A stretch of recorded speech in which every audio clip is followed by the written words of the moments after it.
Hello everyone, welcome to Students Point. This is 24th of May and today we have to see 10 selected questions. Each question has the highest probability of being asked in any government examinations. So be attentive, be focused till the end. But first you have to answer this question, that is question for the day, in the comment section. The question is International Day for Biological Diversity is observed on. These are the options. Read the options carefully and answer this question in the comment. Let's move ahead now. But before that, don't forget to subscribe to this channel Students Point. If you have already subscribed, then press the bell icon so that you don't miss any opportunity to learn and grow every day with all the latest important videos from Students Point. And don't forget to share these videos as well with your friends and loved ones. The first question now. National Center for Promotion of Employment for Disabled People is headquartered in. So this National Center for Promotion of Employment for Disabled People is headquartered in New Delhi. So here C is the right answer. And this NCPEDP is a non-profit organization.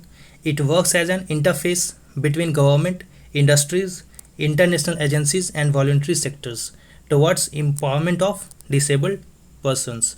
And this body was registered in the year of 1996. And it was in news because recently a report on status of persons with disabilities in India during COVID-19 crisis was released. And in this report, around 67% of them or persons with disability had no access to doorstep delivery of essential services, and only 22% confirmed that they have access to such essentials. The next question, which year has been declared as Super Year for Biodiversity? So it is the year of 2020 which has been declared as Super Year for Biodiversity. Now why this year 2020 has been declared as Super Year for Biodiversity? Because the strategic plan for biodiversity with 20 global achieved targets adopted in the year of 2010 ends in the year 2020 itself. That is why this year has been declared so. Now the question arises, what is achieved targets? Achieved target is a group of 20 targets to improve and protect the biodiversity, and it was adopted in Aichi, which is a place in Japan, and it was adopted in year of 2010. And this was in news recently because Government of India has taken several initiatives to protect the biodiversity of the country, out of which this initiative is important to know here about Biodiversity Sanrakshan Internship Program. This is an initiative of National Biodiversity Authority, NBA in short, and UNDP, that is United Nations Development Program. And this program aims to engage 20 students with postgraduate degrees for a period of 1 year to support the projects of NBA in various states and UTs. The next question now. The Reserve Bank of India has reduced the repo rate from 4.4% to. So repo rate has been reduced by 40 points by RBI from 4.4% to 4.0%. So here B is the right answer. While the reverse repo rate has been reduced to 3.35%. Now the question arises is, what is repo rate and what is reverse repo rate? See, repo rate is the rate at which Reserve Bank of India lends money to other commercial banks, while reverse repo rate, as the name itself suggests, is reverse mechanism of repo rate, that is at the rate at which commercial banks lends money to RBI. So the reverse process happens here. Here these commercial banks lend money to RBI, while in repo rate RBI lends money to commercial banks. So after the reduction in repo rate, this will make taking loans from banks cheaper for consumers and investors. So this will help to increase the investments in the economy and further boost the growth and development of the country. However, experts are opinion that this reduction in repo rate is not going to benefit any more because there are very less investments coming in the country. However, it is going to benefit those existing borrower only. And RBI has also extended the moratorium on loan repayments by 3 more months in view of COVID-19. Moratorium here means suspension. That is, after 3 months, the borrower again have to pay back their installments to the lender.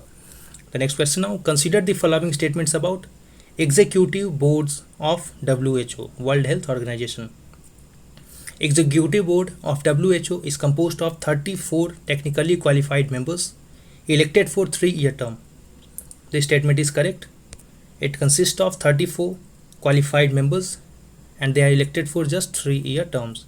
And the main functions of board are to implement the decisions and policies of Health Assembly, that is World Health Assembly, which is the governing body of WHO, and advise and facilitate its work. This statement is also correct. So here both of these statements are correct. So C is the right answer.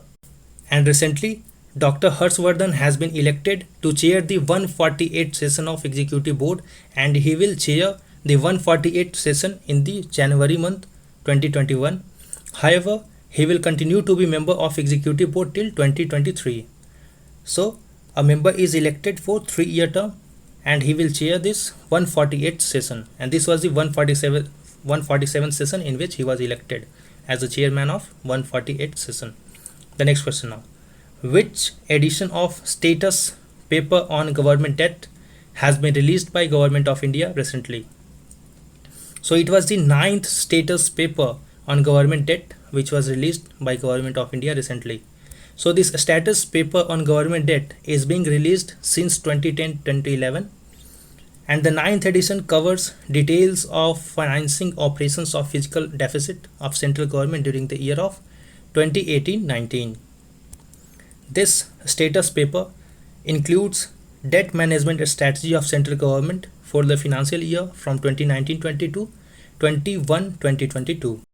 The next question again is related to details about status paper on government debt. Let's see. Consider the following statements about government debt to GDP ratio. See, there is a measurement or criteria to measure debt of any government, and that is called as government debt to GDP ratio. It is expressed as a percentage of GDP that the government has to repay back. Let's see the statements now. The central government's debt as a percentage to GDP dropped marginally by 0.1% from 45.8% in financial year 2017-18 to 45.7% in financial year 19. This statement is correct. The loan or the debt of central government has reduced by 0.1% only, which is very marginal decrease. Earlier, the debt of central government was 45.8% of the total GDP, that was in financial year 17-18, and it has been reduced to 45.7% only in financial year 19. For those who are not getting it in English, I will explain it in Hindi that एक term होता है government debt to GDP ratio. इसमें दिखाया जाता है कि government ने कितना लोन लिया है out of total GDP. So if suppose this is the GDP, out of this GDP how much percentage the government or any government has taken loan. तो अगर इतना परसेंट लिया है तो this will be said to be the loan which the government is entitled to pay back, जिसे government को वापस देना है. और the general government debt to GDP ratio declined by 0.1% from 68.7% which was in financial year 2018 to 68.6% in financial year 2019. This statement is also correct. So basically here you have to remember this data, that central government debt is 45.7% while the general government debt is 68.6%. Now the question must arise here, what is general government? General government here refers to both central government and all the state governments. So all the state governments and the central government, if have borrowed some amount, it will be called as general government debt, while central government refers to the debt taken by Government of India. So here both of these statements are correct, so C is the right answer. Let's see some more facts now. Debt of Government of India in figure is rupees 86.73 lakh crore, while in percentage it is 45.7%. Remember, percentage very important, 45.7% out of the total GDP, while 68.6% is the debt of general government. And in figure it is 86.73 lakh crore, while for general government in figure it is 1.3 crore. I repeat, 1.3 crore. And the external debt stood at 2.7% of the GDP, or rupees 5.12 lakh crore in financial year 2019 out of the total debt.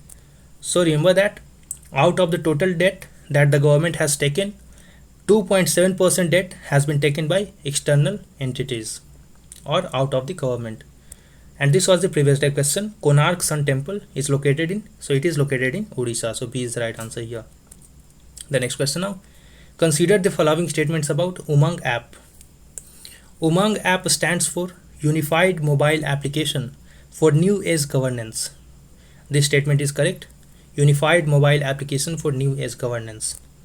It is an all-in-one single, multilingual, multi-service mobile app powered by a robust back-end platform providing access to high-impact services of various organizations. This statement is also correct. It will provide information in multi-languages and it will provide information of various ministries, be it central or state government. So here both of these statements are correct, so C is the right answer.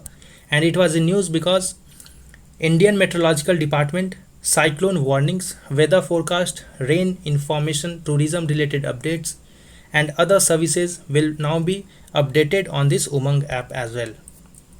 The next question, very important, Khudol, which is a crowd-funded initiative, is related to. So this Khudol initiative is related to the state of Manipur. And it is an initiative of Ya-Al, an Imphal-based NGO. And under this initiative, the NGO provides food, hygiene and health of LGBT community. So it basically helps the LGBT community to maintain their health and hygiene. It also supports daily wage workers and people suffering from AIDS. It was in news because United Nations General Secretary General Envoy on Youth has listed Manipur's Khudol among the top 10 global initiatives for an inclusive fight against the COVID-19 pandemic. The next question, very important again, Restart program has been launched by. So this program has been launched by the state of Andhra Pradesh. So here D is the right answer. It will support the micro, small and medium enterprises sector and a special fund of rupees 200 crore has been allocated. This will provide loans at cheaper rate to the MSMEs. The next question now.